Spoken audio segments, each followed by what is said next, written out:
ወይዘሮ ሂክመትን ቀስ ብላ አለስልሳት ወይንም የዛችን ተንኮለኛ አሮጊት ነያየት እግር ስር ወድቀ እባክሽ አቶ ሳሜት ከዚህ ቤት አባሮ እንዳያስወጣኝ ለምኝልኝ ተማጸኝልኝ ብለህ ትለምናታለህ። ብቻ የምታደርገው ነገር አያገባኝም፣ ግን የሆነ ነገር አድርግ፣ ጎዳና ላይ እንዳንወድቅ። አሁኑኑ ባፋጣኝ የሆነ ነገር ማድረግ አለብህ። ጎበዝ የኔ ባል።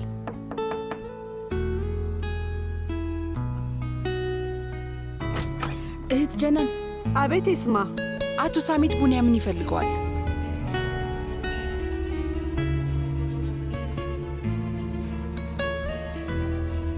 ቡንያሚን ና ወደዚህ ና ና ና ና ና ና።